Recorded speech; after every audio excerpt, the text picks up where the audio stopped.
right. Welcome to the Good Builder podcast. Today is a very, very special pod. Indeed, probably as much for me as it is for all of you guys out there. When I reached out to these guys, and particularly their director and also one of their partners, I didn't think they were going to come on. They're childhood heroes of mine, or maybe manhood heroes of mine. I'm trying not to be a fanboy during this podcast.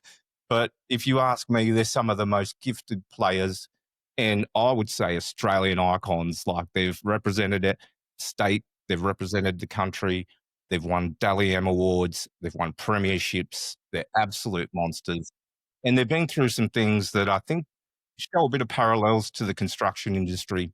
And I'm not trying to downplay what they went through, but I think there's a bit of a relationship that you'll hear through their story between the construction industry and obviously what they went through. But it's super powerful. And when they had, finished and gone through their careers, they've gone ahead and they've started this amazing academy. And I am welcoming to this Good Builder podcast today, Todd Carney and Mitchell Pearce. How are you guys? Very good, mate. I was just waiting for my mate there to he's going to lead. We're obviously in different countries at the moment, but yeah. Firstly, thanks for having us on. Obviously, when you reached out, we appreciate it. You obviously said you haven't had sort of too many maybe sports personalities on your podcast, but for us, the space we're tapping into now is obviously bigger than sport. So I think from a mental health point of view, we're all on the same level, and we're here to help, and it's a great opportunity for us to, I suppose, talk a bit about our stories and then also what we're doing with Reboot. So I appreciate you having us on. Yeah, thanks for having us on. Really looking forward to being a part of the Good Builder podcast. I think, like anything, we're open to speak to anyone. I think we've been like that. I can speak for myself as players. I remember people always used to go, do you get annoyed when people ask for signatures or photos? I'm like, it's just a part of life, isn't it? Yeah. I remember when I was a kid, I used to ask people for photos, and I knew how I felt. And I know that feeling when you give someone a photo. I know the feeling they felt because I felt the same when I was a young kid. So it's sort of giving back. And when you asked to do the podcast, it's our first podcast we've done together for someone. Obviously, we jump on our own and we chew the fat, but it's cool. And as Mitch said, it's about sharing our message of who we are, obviously as professional rugby league players in our past life, and now we're sort of tapping into the new generation, or the new world. We look at it. I think that's one thing we both can sort of vouch for, is that it's a new life, it's a new journey. And Matthew Elliott was a great advocate for me. He said, if I apply myself to the way I apply myself to rugby league, to any other profession away from rugby league, when you finish, you'll do really good at. And it's stuck with me ever since. I share it with every person I talk to about their journeys and what they want to do. If you're passionate about it, you give it that much love and care, you'll succeed at it. You just got to go through the highs and lows and the pitfalls. And just because we started rugby league at 4 and we finished at, say, 36, there's so much more to life. And I didn't understand that. I didn't realize it till probably later, in probably the last few years, when you find a new passion. So it's really cool, and we're open to share about our new passion, because one thing, it helps us, but also it shares the message of the journey we're on. Definitely. And I was thinking about, having you guys on, and I don't think there's a boy or a man out there in Australia that didn't think once of becoming an NRL professional rugby league player, if you know what I mean. And then, so you went through all of that sort of stuff, and what was it really like?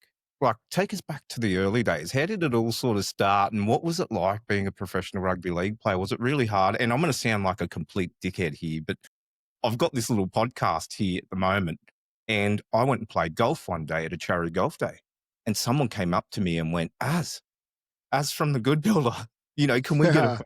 And I was just like, my God, like, I'm in my 40s now, and I never intended to be a podcaster or whatever the hell I am right now, but it's kind of daunting in a way. But you guys are at this level that was pretty nuts. Yeah, I think the whole thing you spoke about being recognised and the things that come with footy, that's not the reason we start. Like, you go back to early days.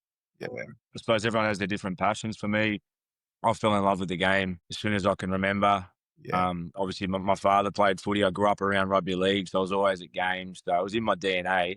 doesn't always guarantee you're going to follow the same path. But Yeah. I was just obsessed with the ball in hand and curious. Like I was just obsessed with players, learning how they passed the ball, how they moved. I watched every game. So it was obviously born in me. It was my passion, it was my chosen path. Doesn't guarantee success.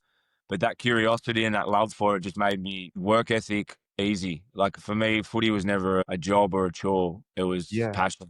Going to the park for me was therapeutic. Like with my mates at the park, that was the funnest time of my life. You know, to finish school and then go to the park to kick the ball around. That was, for me, that was life. That was living. So the whole journey to get to the stuff you spoke about, like the cream on the top, the NRL, the TV, all that stuff, that's never your focus. That all comes on the back of the I suppose when you make it there, and it adds to the adrenaline. But yeah, the thing for me was just the love for the game, the curiosity to get better. And I think when you do that day in, day out, as they say, 10,000 hours to master its skill, where when you're obsessed with the game from a 10-year-old, you're ticking those hours up pretty early, and then you slowly see growth and development, and then you sort of it all just sort of continues, I suppose. But yeah, it's cool to look back on the early days, because I suppose at that age, as a kid, you just gravitate to a certain thing. And like I just said, for me, that was rugby league and everything outdoors. I love fitness. I love doing things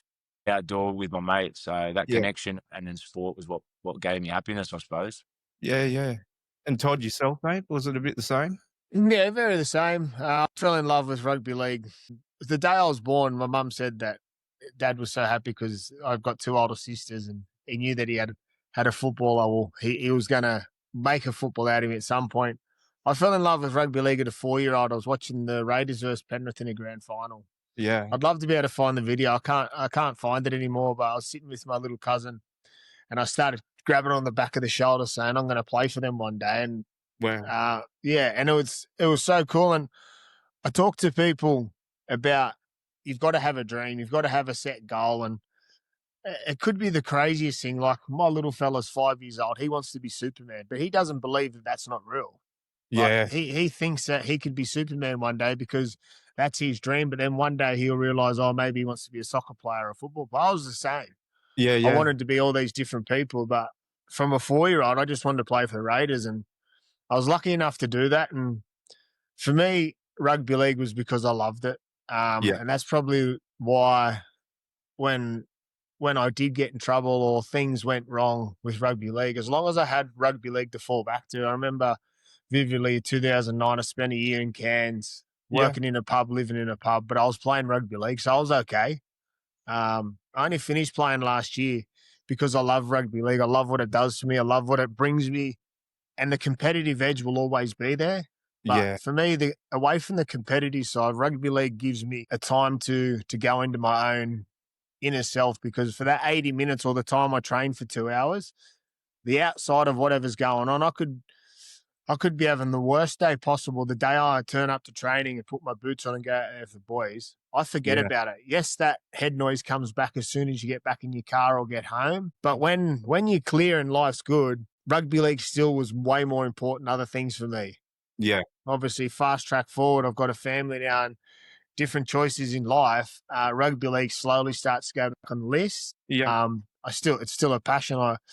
I work full time at it, so it's something that I'll always have. But the game itself, that's gone very distant because I find purpose in other things now. But yeah, for me, rugby league was all I ever wanted to do, and what come with it, the money, the cars, whatever, the houses I live in, is all a part of it, and that's what I'm grateful for.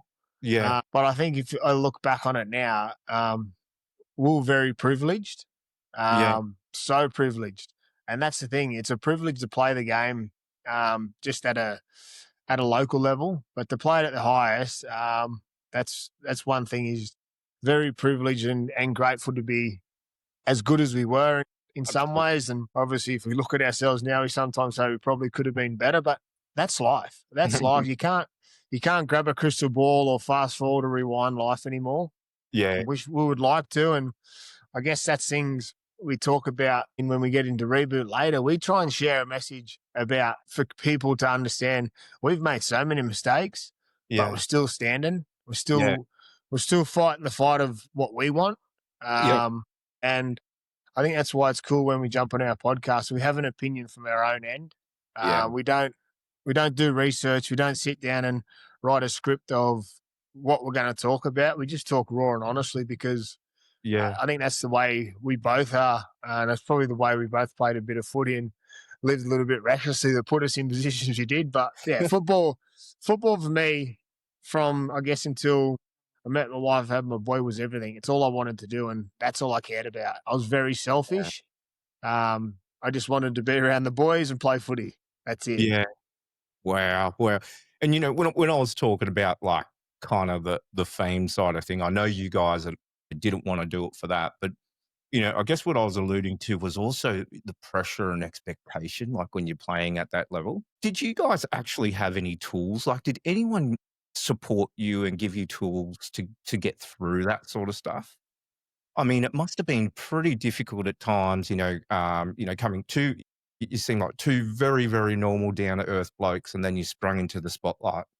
Was that hard to deal with? Yeah, I think it's all part and parcel. There's definitely difficulties to it. And then as Tony Yeah. just went into detail, there's privilege in it. I've heard Sam Burgess use the comment before that pressure's a privilege. And I reckon it's the best stuff that anyone can relate to, whether you're in business or sport. Like privilege, if you're getting the privilege to have pressure, it means that you're in a high achieving environment and people care about what you're doing. And I think it's a great way to look at it. And I think it's the only way to look at it. Because as you just said, you asked the question, do you get much advice? There's obviously a lot of coaches that are great mentors. When you're in a good system, you have a lot of people that support you and sort of give you that well-being side. But to be honest with you, I think at the end of the day, you got to work it out yourself more than anything and what works for you. Like I've played with so many great players that have a different approach to dealing with pressure than I do. And there's other guys that are unfazed by pressure.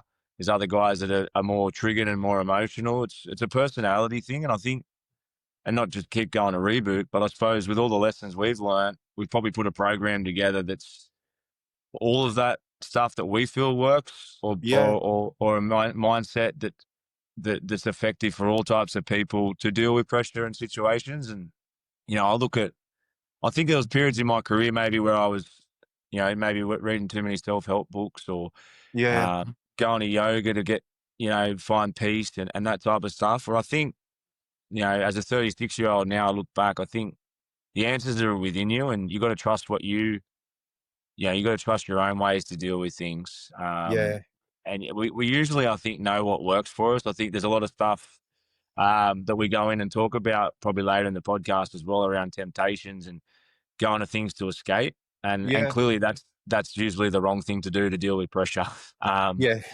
We sort of all know where that ends. So that's what I mean by knowing in ourselves. And I think, doing that soul searching and going and sort of starting to understand yourself more, which comes with maturity, allows you to deal with pressure more. That makes sense. No, I agree with you, Mitch. Like again, I've never had anything at your sort of level, but I'm always trying to be a high performer in whatever I do. And I've tried the Wim Hof method. I've tried, getting up at the 5 a.m. club, the 4 a.m. club, and you read all these things. So I've done the same sort of thing. And it's only like when I started the Good Builder was when I probably started to come out of some stuff. I went through some stuff last year, but came out of some stuff when I started to know myself and I asked myself, like, what am I doing? Why? And I'm not trying to, downplay anything that you guys are saying, but I think you're completely correct, Mitch, because you can pick these sort of solutions off a shelf and you can, take anyone else's sort of regime or whatever, but you've really got to know yourself in order to improve yourself. And I'm a huge believer in that, mate. So, why don't we fast forward? I don't want to talk about any of the incidences and shit like that. We don't do that on the Good Builder. Like we just don't. I just want to talk about all the positivity and all the stuff you guys do. Like what we created, to be honest with you guys, like the Good Builder, I know it's sort of outside of your industry, was I got sick of all the negative media in the construction industry. So that was one of the reasons why I started the Good Builder. And I felt like builders were getting bullied, the construction industry was getting bullied, and I was like, I want to stand up for them.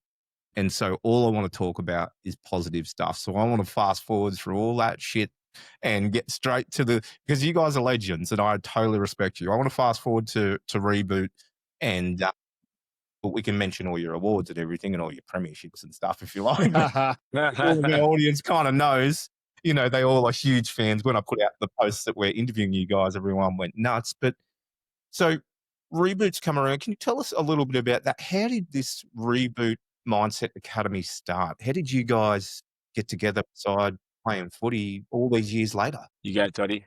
Oh, well, I can intro Mitch into it because Mitch actually introed me into the actual Reboot program and how it all started. So it was through another lady, which we don't need to mention. She's not a part of it anymore, but a guy named Philip, is our leading mindset coach, has worked with Mitchell through his playing career. Mitchell reached out to me, and I guess when you just spoke about, you don't want to talk, when you speak about us on podcasts, we talk about the highs and lows of rugby league and things that come with it. But I think without our lows in the game of rugby league and the lessons we've learned away from the park, Reboot's not here.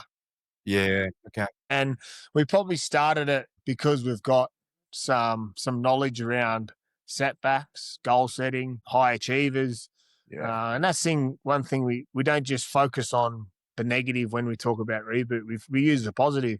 Like it takes a lot of hard work to get to where we got to in rugby league, but obviously it takes a lot of hard work to fuck it up too. And that's what we've done, so to say, in different parts. But if I look at it myself, when I went through difficult times when I was playing, I always had a focus to get back. And we talk about self-sabotage, and I think about self-sabotage a lot because I focus on the thing of how to get to the top, and then you get to the top and it's like, oh, fuck, this is boring at the top. Let's start again from the bottom. And that's probably what it was like. I got to Canberra, got to the top of my game, got sacked from Canberra, spent some time away, go to the Roosters, have a clean year, full sober, get to a grand final, win a Dally M, play for Australia. Oh, fuck, it's boring up here. Let's jump back off and get in shit again. It's like, and that's a good way to put it. And it's funny to laugh about it now, but I didn't realize this. I went to a lady 3 weeks ago because I started to feel some self-sabotage come in, and she doesn't hate counsellors, but she said, look, when you go to a counsellor, what do you first sit down and say?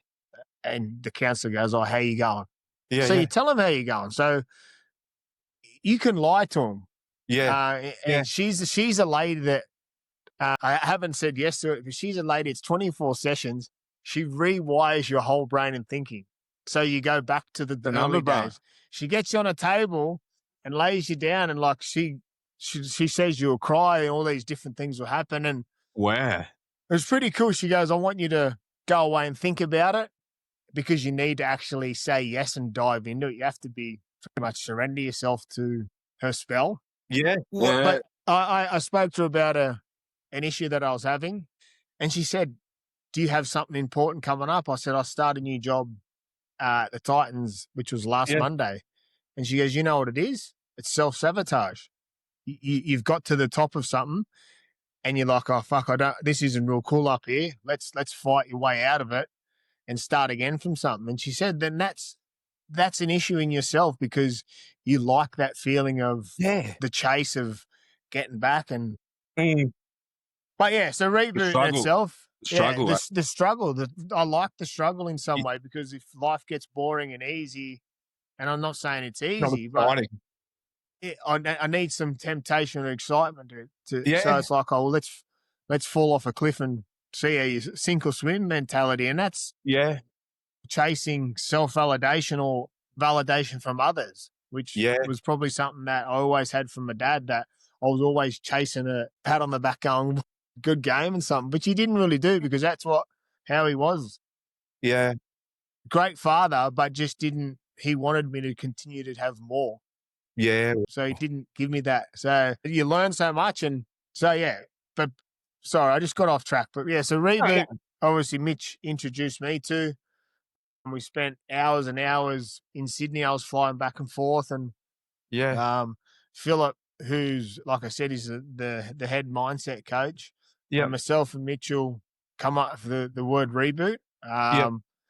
So that was the 6 stages. So Reboot is refocus, engage, build, overcome, optimize, and thrive. So it's a 6-stage But now we've flipped it back to, okay, when we talk about reboot ourselves, we've got so many different ways we want to reboot. Could be drugs and alcohol, could be anything. Yeah. So we, at the top now, we've got the word identify.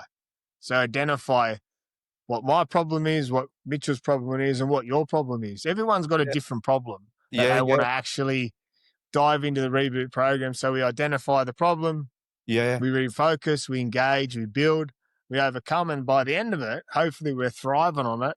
And the tools we've learned from all those stages will continue us to thrive. So we learn different ways to cope with goal setting, new habits, routines. And I guess when I talk about habits and routines, what I learned when I got out of rehab is that for the 30 days I had to get into a new routine, new habits, because we're on a regiment time. If you've got to be here, you got to be there, you got to be here, you got to be there. So I learnt with myself, and we've put that in our program, is that, yes, you don't have to follow my program or Mitchell's program, but we go through our steps. And you spoke about it, that we're going to start doing our own reboot online, because Mitch is in France and I'm here. So we still want to be able to tap into our audience.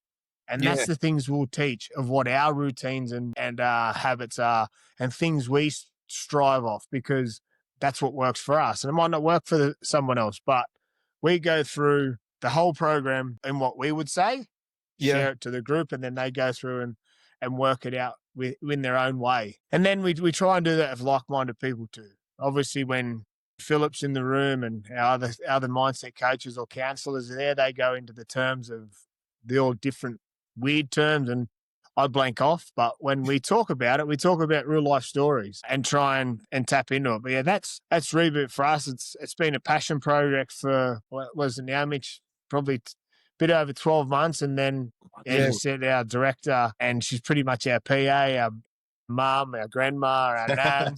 She's a legend. Our minder, Joy. She was put onto us through Mitchell's dad, a close associate, and obviously you can speak glowingly about Mitchell's dad. And when he approached us to reach out to Joyce, from that day to now, she's done everything possible for us to.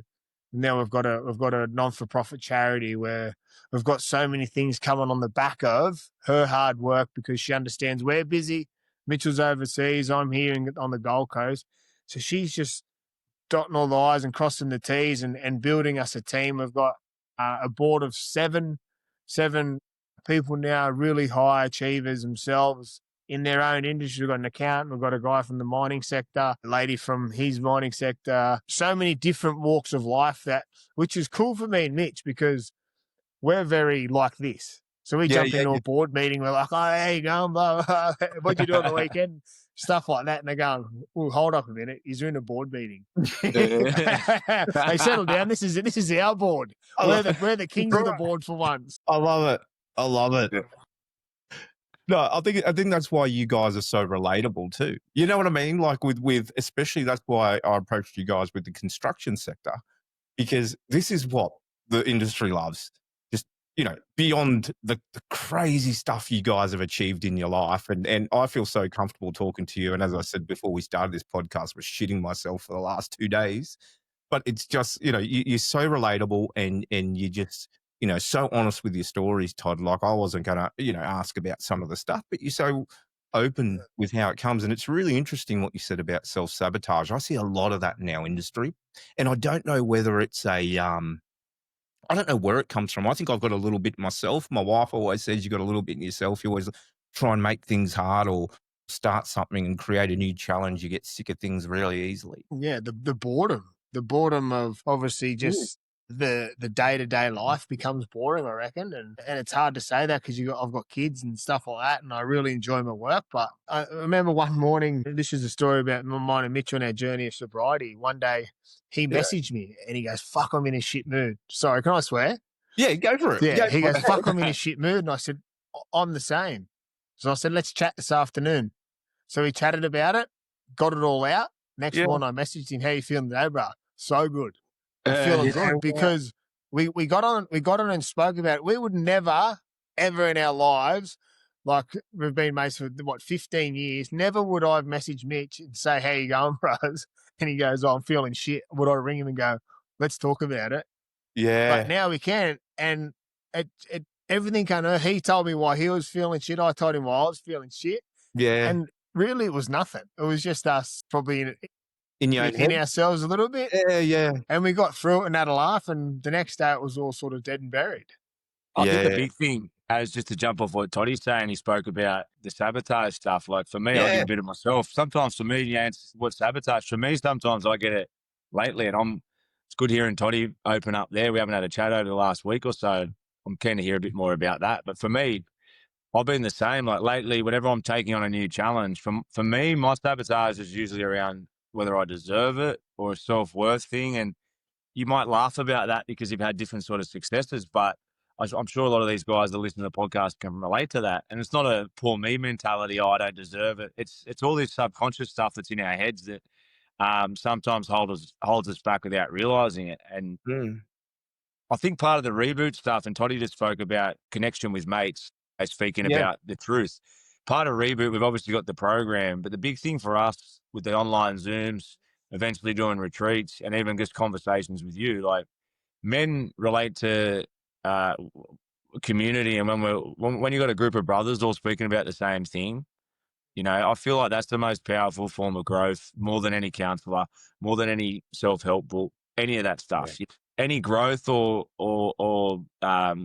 you know, development in a limiting belief for me comes off speaking to a guy I trust that's in a community that's rock solid, and then we can always grow together. And I think that's at the core of Reboot. That's probably our biggest purpose, more than anything, is bringing blokes together to see them get to be the best version of themselves, so everyone's fucking happy.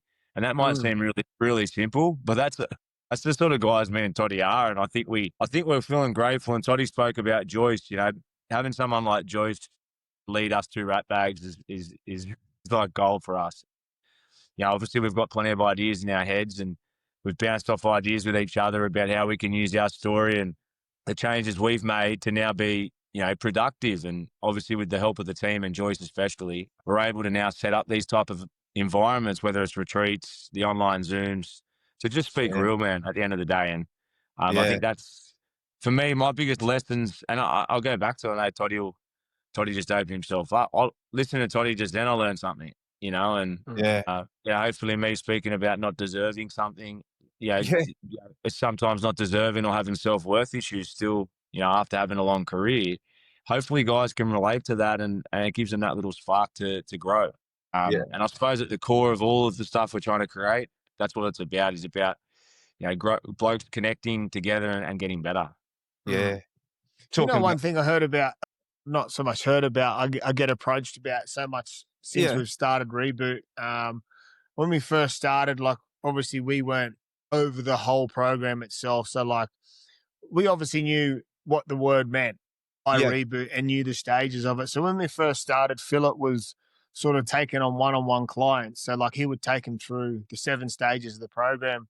But in identify stage, I would jump on the phone call with the guys. So I think we've had, I don't know the number of one-on-ones we've had. So the first stage, we would offer them. So they would reach out to me on Instagram, or they'd reach out to Mitch or reach out to Phillips or our website and go, oh, I'm interested in doing the 7-stage program. And I would say to them, okay, I'll put you on to Philip. And then they would say to me or say to Mitch, oh, and we're going to speak to you, because they obviously wanted to share of us. And I said, look, I'm happy to jump on the 7 Zooms with you if you're going to do it over Zoom and fill in the blanks on my story and stuff. So on the identify stage is obviously I introduce them who I am, why we started Reboot, what Reboot's about.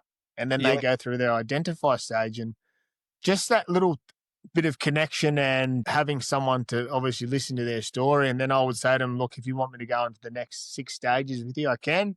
A few of them I did, but then having a community on our little WhatsApp from each bloke that done the program, just to share a message, oh, how you feeling today, things like that. And you'd always get a response. And the ones you got a response from are the ones that are still doing good today from it. And then the relatability of, always get a message. It's usually on a Monday because someone's probably a bit hungover or dusty. Hey, brother, how did you get sober? I've listened to your podcast so many times. I love what you and Mitchell are doing. I'm feeling it's time for me. And I think to myself, if you guys can do it, I can do it. And that's obviously, that's really cool, because we're sharing a message and everyone's so relatable. Yeah. When I first went into rehab, I was like, oh, what's it going to be like? Yeah. Am I going to be seeing, and I'm not being rude to people that live on the streets and drink out of a bottle, because No. that's what I thought an alcoholic was until I got into rehab. And I sat down, and the first meeting, this guy started sharing his journey, and I'd had no clue where he was from. Yeah. He'd served in the army for 15 years, and he had a lot of Yeah. PTSD, and he was sharing his story. And I sat down and spoke to him, and he would dive into all these different stories. And then you'd have like a girl start speaking. If you shut your eyes and not look, the things she was saying is what you feel, or the things that you've been in the same position before. And that's why I continue to still go to AA. Sometimes I had a bit of a break from it, but I've started going to meetings or jump on an online one. Yeah. And I don't get a lot of answers out of AA. All I get is that it's a constant reminder that I suffer from alcoholism, because Yeah. the things they're saying for the newcomer or someone that's sober 25 years, they're Yeah. sharing the same message. So I go to the topic meetings and listen to them just to try and get a little bit of knowledge on, that's how far you've come, or not how far you've come, because you're still having those thoughts and feelings, and that sort of that irritable feeling Yeah. of the dreaded alcohol. And it's Yeah. so true that when you listen to someone else share, it opens up your eyes and ears to what you're listening to. And if you want to take it in, you take it in. Yeah. And for a long time I didn't, but now I've surrendered to that. I take it in, and it's like gold to me, because I Yeah. know that I'm absorbing it, and I want to absorb it. Yeah. Yeah. That's super cool. And what you said about the AA stuff, you would be surprised, wouldn't you, Todd? Like I'm sober, I think 2.5 years now. Nice, And fella. I worked a corporate job, Mhm. and I reckon I was a high functioning alcoholic, like a good one. Yeah. I was a good one. Well, I get trashed at night, come in the next morning and perform like a motherfucker. And no, but at the conferences, if you saw me at the conferences, like the GJ Gardner conferences, that's who I work with and things like, I was partying. Like, people knew I partied hard. And it was sort of, I think that's why I'm so infatuated with you guys as well, because I have followed your journey. But it was a moment in time for me where I was actually overseas in Kuala Lumpur, and I was out of control. I was at a conference for a client, a building client in Kuala Lumpur, Muslim country kind of thing, walking down with 2 bottles of vodka, drinking down the street, telling people to fuck off. I didn't care. Nearly got arrested anyway. They locked me in my hotel room, and I was just vomiting until I think blood was coming up and black stuff. And I thought I was Yeah. going to die overseas, and I thought of my daughter and my wife. And that was 2.5 years ago, and I went, I've got to change. I can't keep doing this. Like, who are you? And I remember just looking at myself going, who are you? Why you do these things? And I probably still haven't figured it out. I think to your point too, Todd, like what you were talking about, when I say I'm sober 2.5 years, so many times my office is next to Dan Murphy's on the sunny coast. Worst position to put it. There's so many times I look over there and I go, man, wouldn't it be nice? Like, even tonight before doing this podcast, I was like, just a little drink beforehand to calm the nerves would have been, I didn't do it. But I think it's and why I'm really passionate about our community, and to go and join yours, is that I think you do need community around you. And like Mitch was saying, like, I think some of the strongest support, I love what you guys do, and I know the program would be just fucking awesome. But I know just having people like yourselves and other people of that same culture around is just as strong as well. And I think what I need as well around me. I think to Yeah. answer what you just said as quickly is, and congratulations on being sober. It's funny when you just spoke about your story. The day I stopped drinking was a similar experience. I was with Yeah. Tradie. I spoke about it a bit. I was in the Gold Coast, big 3-day bender, and I had the same emotions. So I think, and there's probably plenty of guys that have had the same sort of light bulb moment. And I think, Yeah. people, you're gonna have all the experts, all the coaches, your parents telling you to stop drinking, and you only listen when you listen to yourself at the end of the day, don't you? And when you have that, something's enough to make you want to change, whether it's your daughter, whether it's your wife, whether it's just been, Yeah. sick and tired of the fatigue of just it's the same cycle. Yeah. But I was going to say, I think it's a really good thing to say. He spoke about Dan Murphy's next door, and like, just because we've set up a program like this doesn't mean we're perfect by any means. Like, every day Yeah. I wake up, if I don't stick to my routines and my feel goods, I know the devil's not far away from taking me off guard. Yeah. And I think one thing when you sort of dive into this space, and as Toddy spoke about, when you go to AA meetings and you you're around. Like, we're all the same. Like, just Yeah. because you're making, better choices today doesn't guarantee future success without any effort. So yeah, I love Right. the saying. A mate of mine was an older guy when I was younger, when I was going crazy. I didn't listen, but he used to say to me all the time, he said, "Mate, the devil's never far away." And the Yeah. devil kept getting me for years, and I'm happy to admit that. But I love that.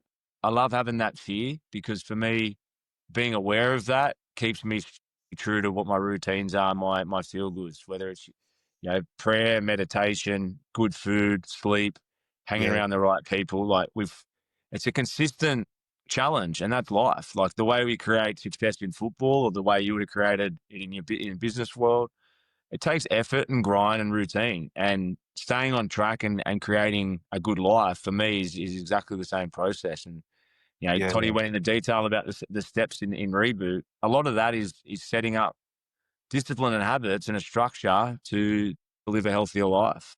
And at the Yeah. end of the day, that's what you're after. I think if you come into something for help, or you're looking for a change, or you're having a light bulb moment like you spoke about, giving up the drink, Yeah. it's because you're looking for peace. You're looking for something different. And I think it's a good conversation to keep reminding the boys and like-minded people that, that's just because you make a choice to give something up, the darker days are going to come back. You got to stick to Yeah. routines that work for you. Yeah, exactly. And that's the point I love that Todd made, still going to those meetings and things like that. It's a constant effort, and you need people in your corner. And that's why I'm so pumped and love to hear about Reboot and stuff like that. So you guys have got, so you touched on it just before, but you guys have got some sort of workshops coming up or something, don't you? Is Yeah, that what so you we've actually my piece is overseas, but we've brought Boyd Yeah. Cordner in. Yeah. His story is obviously completely different to ours. He's a high achiever in leadership, and when we speak to Boyd heaps about what we're doing at Reboot, he came out to Dubbo with me a few weeks ago and spoke about goal That setting and leadership. Yeah. So we're trying to bring in other people that we've played with or been alongside. We're in discussions trying to get Kieran Fawn involved to do some mental health stuff for us, Wow. because it's something that we don't speak about a lot. Obviously, we've probably suffered in a part of our journey, but a lot of our stuff is, and that's what we want to try and get the people to understand. You don't have to do Reboot. Just like you don't have to have a disease or struggle with alcohol. It could Yeah. be anything. And that's why when Boyd shares his message about it, and I think that's why it's cool once we start to do retreats when we're all in the same place over a day or 2 days, everyone can share their story. We'll Yeah. get people that have high achievers. Yourself could sit in there and talk to people relatable. When you're relatable, you Yeah. open ears. Yeah. And when things are relatable, and a lot of people that we talk to are relatable because they've seen us on TV, or they've heard our stories and they want to continue on that path we've gone on. Yeah. And that's sometimes not enough. So you need to ask more questions, or you need to listen in more. So things like that. So that's one thing we're trying to do, is trying to have it catered for everyone, Yeah. because we know me and Mitch might not be everyone's cup of tea, and we might start talking about something. They go, well, that's not for me because I don't have that issue.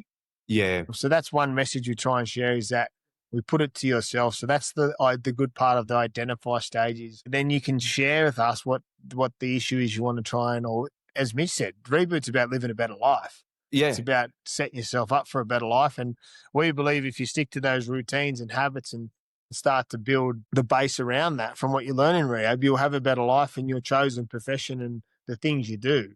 As we Yeah. all know, is if you've got a really good habits and routines and everything's flowing nicely for you, usually your profession or your work life flows a whole lot better, because Yeah. away from that, you're flourishing in those areas. Yeah. Yeah, so we're sort of in the stages of doing it. We're going to launch it in next month, but for it to be bulletproof, we want to continue to sit on it, and we're sort of Yep. over the next month we're going to be interviewing ourselves. We're not interviewing ourselves. We're going to go through the Reboot program together to have some, because obviously I know Mitch's story very well, but when we do it together, we can sort of get an understanding so that we understand what we need to talk about when we are speaking to other people. And so it sits right with people, Yeah. because we want everyone to get the right sort of message and go away with the right message, and not sort of get boggled up in our sort of conversations because we do like to rant and rave a little bit. And that's what it's about. We like to have a little bit of fun with it. There's so much happening, which is really cool. And there's lots to look forward to, that's for sure. Yeah. And I love how you talked about, Todd, Reboot. And that's how I took it too. Reboot's just not, you don't have to suffer from alcoholism or anything. No way. I was actually like, sorry to keep talking about myself because I'm no one. But the one other day I was thinking, and it was when Mitch was talking about early in the podcast about being a kid and having that curiosity, and you're just so curious about football and learning everything there was about it. I used to be like a kid like that. And I remember I was a kid like that, but I've lost that. I've lost a little bit that as I've grown into a man kind of thing. I've lost this bit of curiosity and I want it back.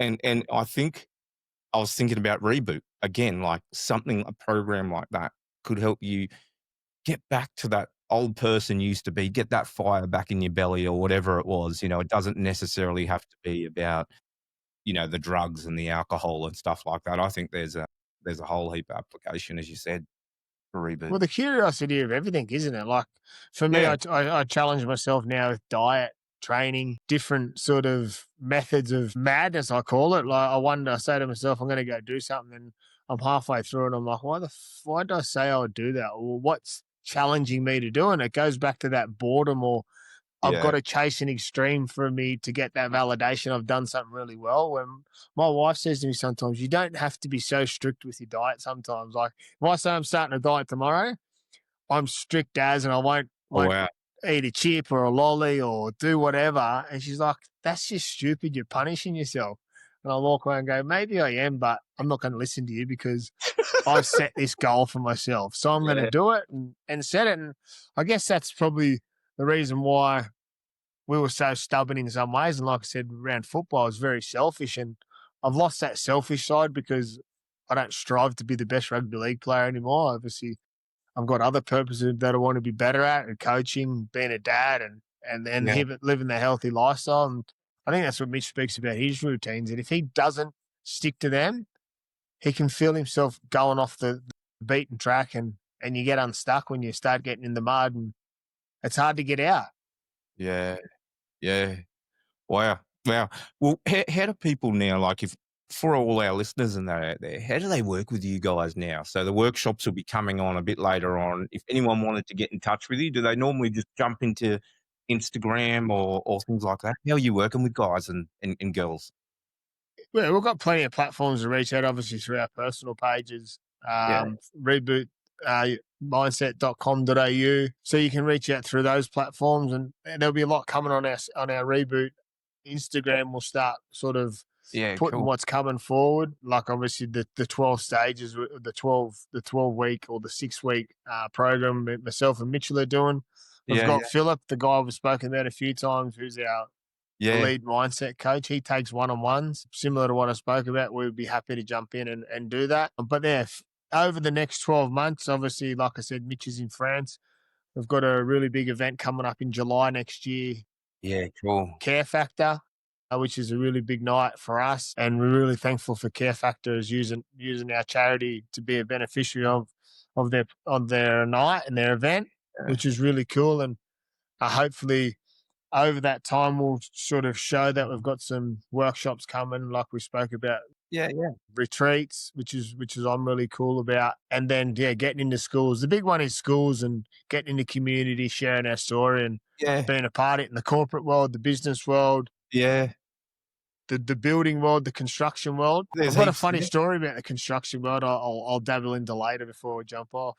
You worked in it before, Todd? I did, yes. Yeah. I'll tell you about it. So it was about 4 to 5 years ago. I was playing in Byron. So when I first retired, I moved to Byron as captain coach. Lived in Byron. And then he lasted about 12 months living in Byron because I met my wife and I moved up to the Gold Coast. So I think it was my second year in, I signed a couple of blokes from the Gold Coast and they were concreters. And one night after training, because I was living on the Gold Coast, we were driving back and forth, and I would always drive because I was the coach. And we got in the car, we're driving back, and the boys would have a few beers on the way home. And one of them was like, "Oh, do you want to do some labouring for us?" And I'm like, "Fuck, yeah, what do you need done?" And they're doing, they had like a massive big area to covercrete. Yeah, And yeah. I'm like, what's covercrete? I don't even know what it is. They're like, so I said, yeah, I'll do it. So I got picked up the next morning. I went down and done it for the whole week. And he goes, "Oh, all I was doing was mixing the crete and then going in and putting it in the hopper, and he was spraying it on." So I was just a little slave. Yeah. And then at the end of that week on the way home, we were sitting there and I said, "Oh, do you have anything next week?" Because I enjoyed it. I had fun. I liked being one out doing stuff, and I wasn't doing anything anyway other than coaching and playing in Byron's. So he goes, "Oh, yeah, I've got a little job next week, and then do you know anyone that needs any work?" And I'm like, "Oh." At that point, I had my old Instagram, so I've like started messaging heaps of people that I knew. Started messaging Stroud Homes. Oh, wow. Messaged Peter Luckman from Pathway Homes. Oh, Messaged wow. all these companies, and then they started messaging back. Yeah, we'll take you on. Yeah, we've got some house slabs for you. Blah blah blah. Just send us all your logistics and all that stuff. I had nothing, so I've said to me mate that I worked with, I said, "I've got all That's these not erratic behaviour, as yeah, I've got all these blokes writing back I that love it. they're willing to give you some work." And I said, "All right." So he said, "Sweet, let's go meet him." So I've turned up in my work boots. They asked me some questions. I said, "Listen, I know nothing about it, but I'm going to pass you over to my mate. He's the concreter. This is who you'll be doing the work through, but I'll be there on site, blah, blah, blah." Got in the car one afternoon. My mate goes, "I don't even have any licenses." And I'm like, "Oh, fuck." But long story short, and this probably will sound good on the Good Builder, I went and paid for all my licenses. So I got a concrete license. I got everything, all the requirements, but just paid for it. Didn't do nothing. So I went and got state certificate. Yeah, we got a truck. Oh, my God. I got supply accounts. I got steel, concrete through Newcon, all these things. Set it all up. So all of a sudden, You're a concreter. I'm a concrete up every morning. So part of my job part of my role, me and my mate were business partners, so to say, and I ran it like a footy team. So I knew the way the boys would like to work. So I was up, I would go pick up all the gear, get the truck sorted for the day with my mate, and then would tell the boys we'll pick us up at different locations so they didn't have to drive to where we were going. If we're working in Brisbane or working wherever, we'd always have them in the truck. Yeah. I would always, because I wasn't in the concrete, but while they're laying the concrete, I'd drive up the road, get them some food, get them a beer here and there. So everything was flowing really good. And I was telling a story to someone about it, and that's how I loved it, because I knew that we'd work hard by the end of the week. The slab on Saturday or Friday at 1 o'clock, the boys would go to the pub, things like that. That's because I knew it was like that in football environment. That's the way I ran it. Yeah.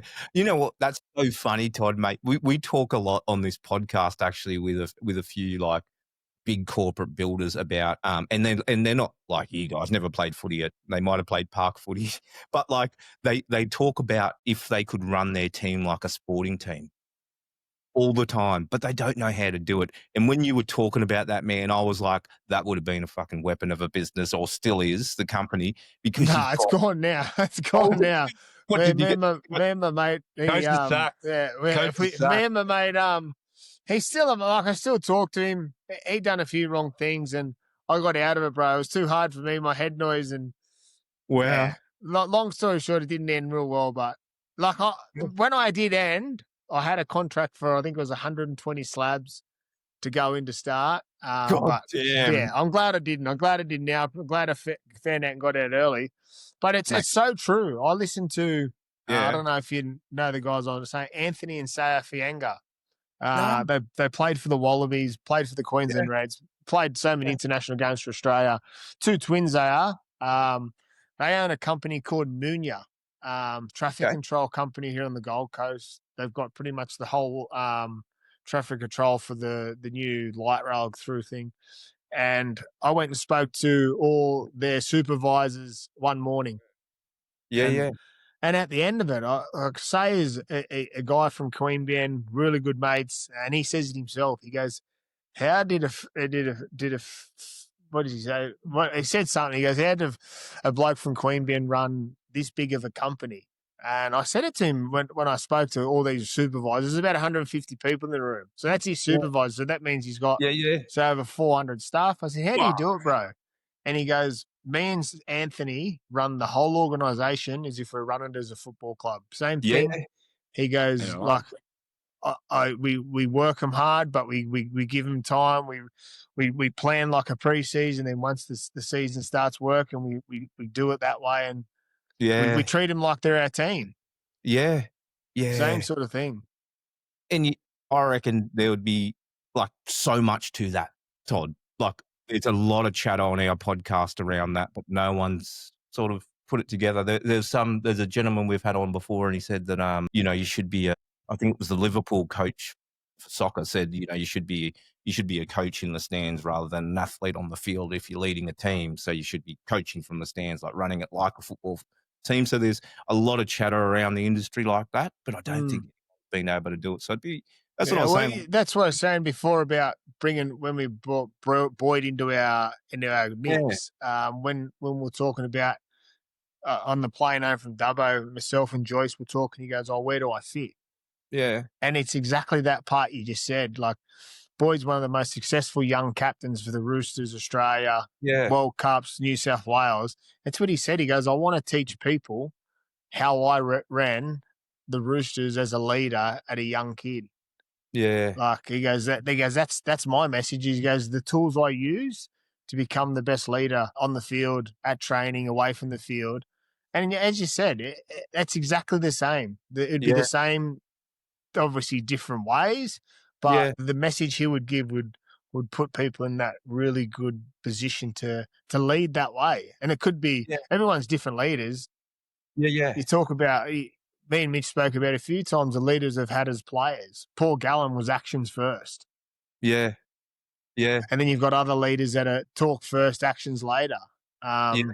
Boyd doesn't say a lot, but when he talks, everyone listens and he acts. For me, mine's probably more my actions, the way I play, and then away from it, very, very erratic. But then there's all different things. There's so many different leaders out there. One of the biggest things in the construction industry, the construction industry actually has the worst mental health out of any industry in Australia. Or I think it's the world in terms of statistics. I don't know if did you guys know that in terms of so mental health, suicide rate, we have the worst in any industry in Australia. Wow. And that's why is that, mate? What's the reason? I think a lot of it is for what we talked about throughout this podcast. I think number one, there's not a lot of support out there and they don't know where to turn. So what I try and do with the Good Builder is put this information out there because there's no like central sort of resource for the construction industry to go, hey, like if you want to do, I know this is different to what you guys do, but if you want to know about estimating or upskill your leadership, go here. Or if you do have a problem and you want to get some mental health help, go over here. There's not a lot of consolidation of that sort of information. So I think number one, people don't know where to go. Number two, I always say that it's an interesting industry because I kind of relate almost, and I hope this isn't offensive to you guys, and it shouldn't be at all, but like almost relate construction industry workers to like footy players. They're people that, you might not have loved school, you were more into the athletic capabilities and things like that. School wasn't for you. So structure, there's not a lot of structure in the construction industry because it's run by people like that as well. So no one's really putting programs like this together. And then the pressure, as I said at the beginning of the pod, man, like you probably saw it, Toddy, when you were like doing concrete, like you got to be on time. You got people chewing your ass out if you don't get it done. There's a lot of money on the line. And then the media is saying we don't build quick enough. So there's a whole heap of pressure. You feel like a failure. And I think that there's no one there. And exactly what you actually said, Mitch, and what I'm trying to do with the Good Builder is I don't think there's a real community there that people talk to and they don't know where to go. Do you reckon it's from a high pressure environment, or like if the studies obviously said that they're the highest statistically, is there a list or studies to show is it the business owners, is it Is it the subbies? Is it the It's because all there's so many Which things struggles the most is what you're saying. who struggles the most? Like, is it the bloke that is the labourer, or is it the business owner that's chasing their tail because they've got a 30-day turnaround in their payments, and then they're tendering for all these different jobs, and they're planning for they're going to get this job, and then all of a sudden they don't get it. Someone jumps over the top. Yeah. Is it through that? Is it through that putting himself under too much pressure, chasing too much work, Yeah. chasing the dollar, then all of a sudden realizing, oh, I don't have enough workers? Yep. So it'd be interesting, one, to see who the guys that struggle the most. Yeah. It'd be a good poll, actually, to come up with who struggles the actual most. And if that's the case, well, that support needs to go to, it could be the chippy, it could be the labourer, it could be the guy that's chasing the tenders and not getting them, and then all the pressures from the bosses going, why aren't we getting, like the estimator, sorry. Yeah. Are you doing it wrong? Are you overpricing us? Do we need to underprice ourselves? Or I'm not making money this month. I've got to feed this many mouths and stuff like that. Yeah. It's interesting. Good question, Todd? Like it's really interesting, man. I don't think there's any research done. I'd love to do it. And like you said, I think we should do a poll. But man, I'm pretty deep in the industry, and you see it like affect people from, so I don't know if, so Metricon Homes, the biggest builder in Australia, but Mario, this guy used to own it, committed suicide a few years ago because of the pressure, left his family. Like if you looked at him, you would go, got everything in the world, can do what he wants. That's pretty cool. And then that happens. And then you got the That's the labourers. crazy thing, isn't it? When they say that the suppression and suicide, the thoughts of that, it doesn't discriminate. It just attacks you. And it's so volatile, and obviously that's why we say it needs to be spoken about so much. And that's why we say it's important for us to accept your message to jump on here, because hopefully the things we've shared tonight or today or whenever everyone listens is that they can go away and ask for help. And I think that's one thing I'll always say, and Mitchell touched on a little bit before, you're not ready until you're ready. Yeah. But there's so many other people out there that have been ready before you to ask a question to make yourself ready. Yeah. For me, when I look back, and I was always, people was forced to, oh, you need to do this, you need to do that, you need to do this. And then the same thing, you go to a counsellor, they say, yes, you need to do this, you need to do that. But they're not actually going into any detail of what it is you need to do better. Yeah. But until you accept it yourself and realise, okay, well, I do have a problem, or I do need help in this area, until you start asking the questions yourself, we're men.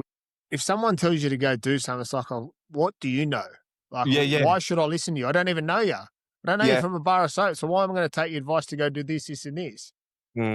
But then you think back now and you say to yourself now, when you're ready to ask questions to find out the reasons why, you say to yourself, fuck, why didn't I just ask questions before? Just to get an answer. The answer that I wanted, not hide away from the question. Or not ask the question because you felt ashamed, or you felt embarrassed because you might upset someone, or you might feel like a dickhead.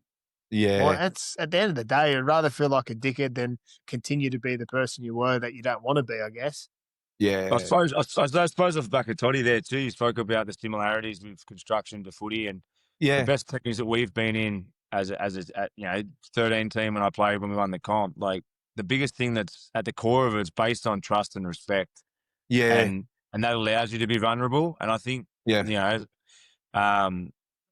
these type of guys and that suicide rate, I'm sure if, obviously, unfortunately, you never get the opportunity to ask these people what their thoughts are before they obviously, take that action. But you'd seem to think that a lot of it is around feeling isolated and not feeling in a trusted environment where they can really tell the truth, whether it's at home or whether it's in a work environment. As blokes, and like I can vouch for it, especially a big market for us is the transition players and a lot of younger boys. Yeah. You sometimes, 18, 19-year-olds that are coming into the big dance and around all these guys with presence that they're intimidated. Yeah. Or there's the guys that haven't made it yet that are not getting paid well, and their careers and dreams aren't going to come to fruition, and they have to go and work. Like, a lot of that stuff, like as men, we know, and I can vouch for it myself, like it's an intimidating world when you're around a group of blokes sometimes, you know? Yeah. Regardless, like as a man, you want to feel powerful and provide for your family. And if you're not feeling that, it could be dark days. So I think a lot Yeah. of the stuff for us is, yeah, we understand that. We've been in the best of teams, we've been in shit positions, we've been around lots of Yeah. different groups of men. We feel like we know what works and what Yeah. men want and what we need. And for us, it's connection, it's Yeah. trust, it's respect, and it's building together. And when you Yeah. have that, you do anything for your brother. And That's it. that's when you start to tell the truth. And that's when you start to feel empowered. You know, I know Yeah. that's for me when I feel at my best. As part of this whole community we want to build is allowing boys to be themselves. And then obviously within that, you'd like to think that the suicide rates and these issues drop just because Yeah. guys feel connected. They don't feel isolated and they trust people. Yeah. And I think that's it. I think you're completely right, Mitch. And I've been onto many construction sites, and I think a lot of the times it doesn't feel like a trusted environment. Blokes don't feel like I've seen apprentices like I remember going on this commercial roofing job, massive freaking factory, and there was this young bloke, and he looked lost, and I could see it, and I could tell he was having a bad day. Like, and I walked over to him and I said, "You going all right? How are you?" I probably asked the counsellor a question, probably a shit question. But he opened up to me, and he was like, "Oh, I don't know what I'm doing. I feel like I'm fucking lost." And because I'm a marketer, like I was there with a drone, so I'm a dronographer guy. So I went out there, I was with a drone, so he didn't feel intimidated by me. He was like, "Oh, this guy's going in construction." I was just some dude that was sort of third party to this whole thing. So he opened up to me, but when I talked to him, I did ask him, "Can you talk to anyone?" He's like, "Nah, they're going to think I'm a pussy." That's And I'm like, and "Man, that's a common thing. And like that's why I yeah, probably brought it up. Like I think a lot of blokes at the core of it is that masculinity thing, isn't it? Like we don't want to look weak, and I'm the same. You know, you want to yeah, look strong. You always want to, stand up and be staunch and be a solid dude. But at the core of it, we all have our own insecurities, like I yeah, just said. And whether it's you're struggling with self-worth, you're feeling like you can't provide, you feel like you're not as good as the bloke next to you. Like these are all common feelings, and if you let them fester, they turn into very dark stuff really fast, which leads to alcohol and drugs, yeah, breaking down in your relationships and mental health problems. And it's something you need to talk about. And I think if anything me and Todd can do is, as you said, guys seem to look up to certain footballers. If we can be that's it. vulnerable, and it's always authentic with us, I'm just talking from the heart here and Yeah, saying it how it is. But if you can get around guys that potentially you look up to, or you admire what they do, or you see a guy that's a really good father that you want to be like him, when you're around blokes like that, energy creates energy, and you it does. usually it's the best way to grow. And that's Yeah, yeah. And then hearing that's sad, mate. To be honest, like there's guys that are isolated on construction sites. It's the yeah, same thing for a young footy player coming in. It's a yeah. lonely place. It's a lonely place, and it's hopefully we can help with that. It is, and I think to your point earlier too, hey Mitch, like I think it comes back to also knowing yourself a little bit and having that confidence in yourself that when you know yourself, I think it like this podcast is kind of going round in a circle to me, and it comes back to that knowing yourself and knowing the why and all that stuff, which is what I think the identify part of the reboot thing that you're doing, which I think is so powerful. And I think if we know that, then you do speak up. Like I think as I've gotten older and accepted, things like when you're young and you want to be cool. I'm older now. I'm like I'm fucking uncool. I'm not the most handsome bloke in the world. All that sort of thing, and I'm just fine with it now. And I Yeah. think one you become, and I'm not putting myself down, but once you become fine a bit more with who you are, you do become a bit more vulnerable as well, and you will reach out. So sometimes I think the potential of that, I always think back to that young bloke and I go, okay, it might not have been a cool environment and I get that. But if you had the confidence and to know yourself to speak up, then maybe it might not have been as bad as you do. But it's kind of like a catch-22. But that's why I think it's so powerful to do programs and talk to blokes like you guys that can help you find that out. I think it's one of the best builders in Queensland actually said to me, he said, before you do this good builder thing, he said to me, you got to know who you are as a man. Like, do you know who you are? And Well, I that think was, And you it's a talk journey about. too, isn't it? It's a journey like yeah, it I is. think sometimes when you're in this space too, and like I think you've probably worked out me and Todd pretty fast. Just the way we talk. We don't stand there and finish footy and now act like we're high achieving psychologists or No, we've done 50 years of degrees. But what we have is life experience, that's it. plenty That's of what I love. experience in leadership, plenty of experience in failures, and I love it. and we believe that's the best type of lesson. And we're Yep. lucky that we have, like we spoke about, Joyce and the team we got who have got those certificates, who have done studies and years of practice. So we've got a great team together. But yeah, I think, as you just said, then it definitely is about working yourself out, and part of the steps is going in and working out what's not working for you, whether it's a limiting belief, a childhood issue, childhood trauma you haven't worked out yet. You know more than me. All those things hold you back from your true potential. Yeah. And if you can find a program or a person that unwires that stuff, Toddy just went into detail about this lady he's just met. Yeah. Those people are blessings in this world, and when you meet them and they identify things that are holding you back, man, the potential that comes off the back of it and the success you get is crazy. And that's what we're all after. Yeah. Yeah. When you're talking about obviously, when you talk about the mental health stuff and the building industries, as you said, is the highest at risk. Yeah. And then you talk about the why. And obviously at the top of every industry, there's the boss, and then you've got the people that filter down. But then you've got the ones at the lower scale, the labourers and things like that, the ones that are just starting out.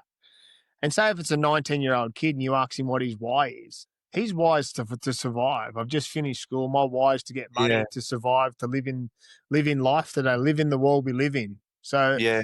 a lot of kids these days, a lot of people, when they just start a new journey of work, their why is to make money. Their why is not to be the best builder in the world or to own their own company, because that's so far ahead for them. So I reckon that's a really cool thing for it's in any organization. You need to have Yeah. that time. We always talk about smoko, Yeah. lunch Yeah. break, afternoon break. It's a good time to, and I'm not telling people how to do it, but if I was a young kid and I wanted to Yeah. feel validated and feel worth at a job site, because you turn up and you get the work done. When you're Yeah. sitting around having smoko, have a discussion of, hey, how you going today? Yeah. How's life going for you? Is there any difficulties, anything you want to talk about? Because at the end of the day, as builder owners or bosses, you want your labourers to be the best workers possible. You don't want them Yeah. to be walking around kicking stones because they've got shit going on at home, but they can't talk about it because they don't feel validated, or they don't feel they're worthy of talking about it because they're just new to the site, and then they just got to get the job done and get home and wait to be paid, and that's okay. Yeah. But also, at the end of the day, they climb themselves up the tree, and then one day they'll become that person. So, I guess Yeah. sometimes when you look at it from the top down, and this is what we're trying to do, we've Yeah. seen what it's like at the top, and this Yeah. is what we're talking about when we talk about young rugby league players. I talk to kids that I work at Kebra with, and then at the Titans now, because I've been through the whole journey of rugby league. The focus, it should never be about money. The focus, Yeah. because if you have a successful career, the money will come at the end. You need to Yeah. focus on the reasons of why you want to go. If you want to go to Sydney, I want to stay here. And football, and I always say when you talk about football needs to be number one.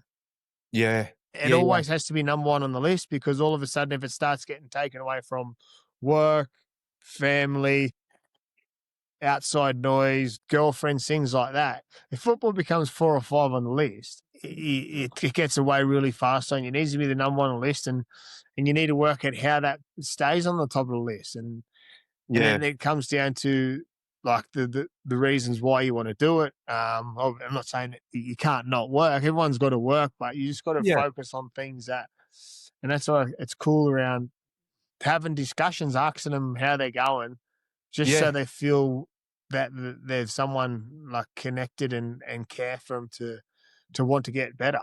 Because at the end of the Yeah. day, my job as a coach and as a mentor is for them to get better as rugby league players and human beings.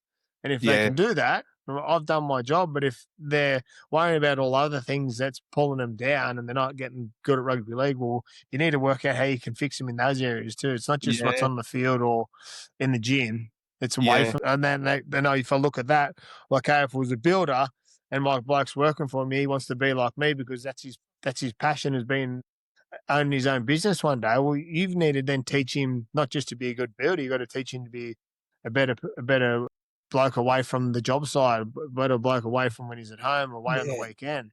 Like, I reckon there's a requirement for Yep. someone that has these people working for them that they just can't focus in on them doing the best job possible with them each day at work. They need to have an investment in them as people. And I'm sure they do, but I just think that's a really cool one because I know when I look at it, because I've only worked with rugby league players, but it's something that I reckon would go a long way for these guys to one day.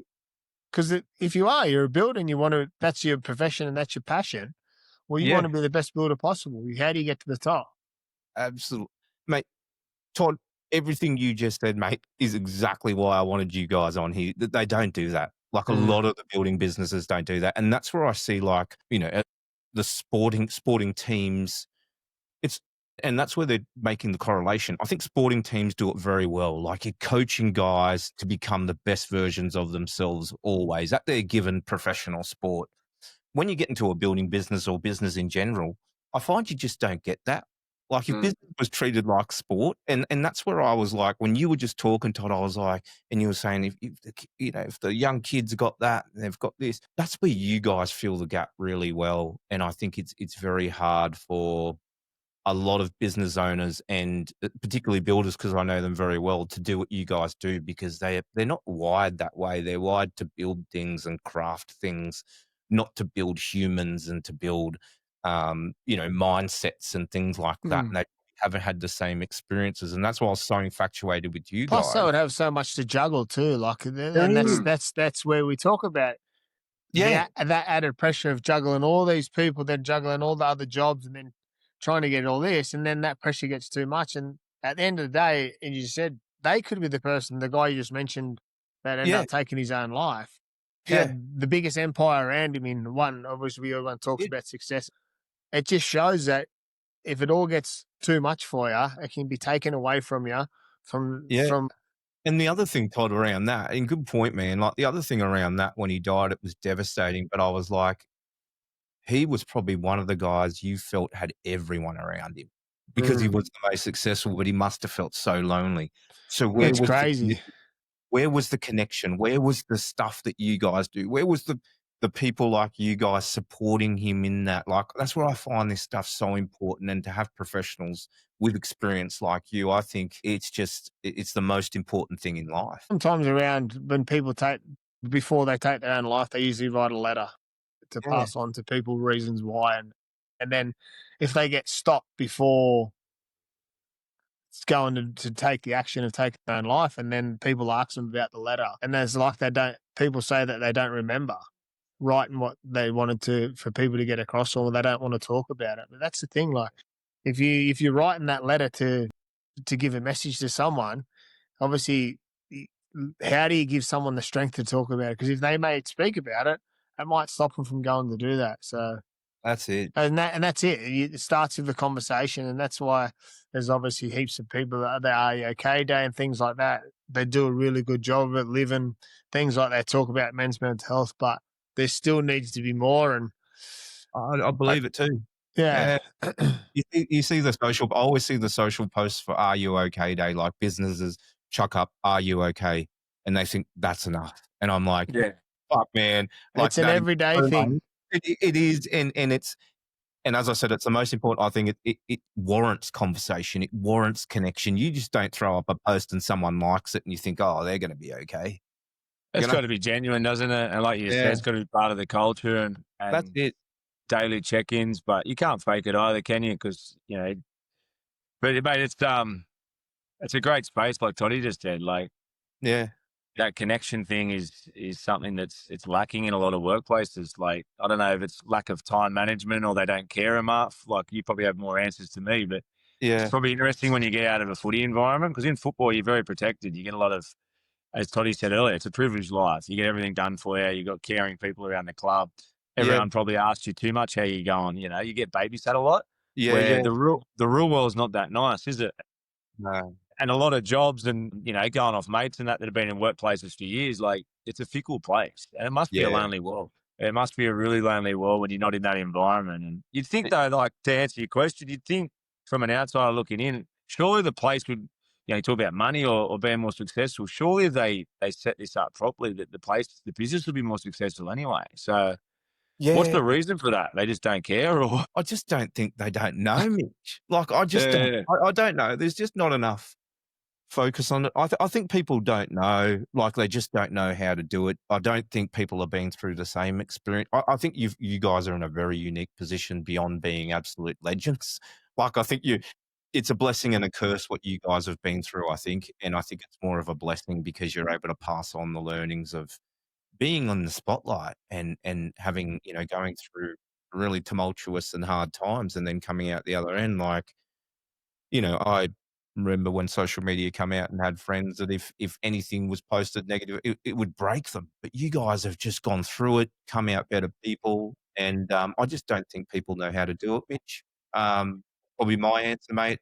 I think people are scared to talk about it as well. There's a bit of people don't want to talk about it because in case they've got to open up about something or they just don't know how to talk about it and people aren't open.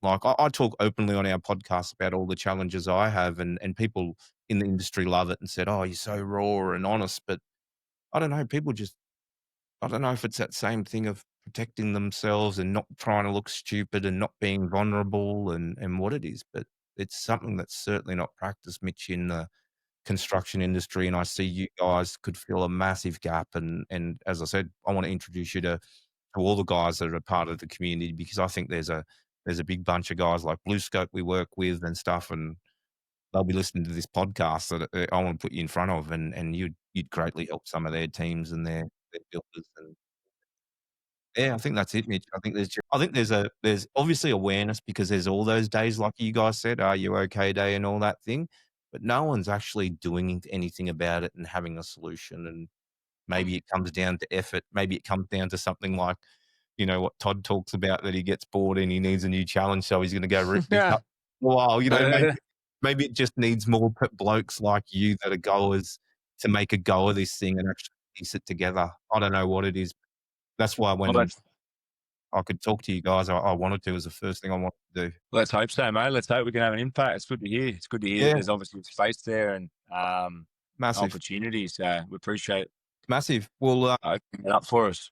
yeah. Well, as I said, guys, I might end it there, unfortunately, for me, not for you guys. But we're happy to any time you want to jump on, mate. Like thanks, man. Yeah, anytime you need someone to chew the fat on your show, just shoot us a text a week before or whatever. We'll say yes if we can, and we'll say no if we can't.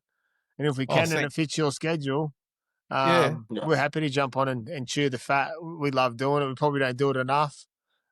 Mitch has got a new baby now, and life gets a bit chaotic. But the thing is, and like I said to Mitch when he was talking about his own stuff there, it's just it's nice to think to myself, and I've probably been a bit slack as a mate to Mitch, and he's probably feels the same when you talk about like the difference. Because we've spoken now for an hour and a half, we've got an understanding of what's going on in each other's lives, and that's cool. Yeah. And that's what it takes. And you know what? Like, you guys have made my day. Like, it was really cool, even for me, just to open up to you guys. And man, never thought I'd be able to tell two legends of state of origin that, had a drinking problem. It's pretty cool. And that's what it's about. That's, you know what I mean? I guess that's a message to the people listening that if you do, when you do listen to this podcast, rewind the clock just one more bender, just the three of us to do a podcast. Oh, that would end badly. But yeah, if you're someone and you are listening to this podcast and we've me and myself, Mitch has said something that has hit home for you, and maybe it's opened up an old wound, reach out to us and have a chat and see what we've got for you. Because at the end of the day, it could be jump on and just talk about life, and that's one thing that we're interested in doing and getting it going. And obviously, we've got to have a little bit of knowledge and stuff behind it, but we're blokes. We just want to chew the fat and share stories with people. And if that becomes us being their mentors or giving them some guidance on how to become a better person or better at what they want to achieve, well, that's what it's about. That's what we're here to do. And that's a big part of Reboot. It's not always about doing the whole 7 stages. It's about trying to, one, identify why you do things you do, and if we can help that and get you away from that, that's what we're here for. That's so freaking cool, guys.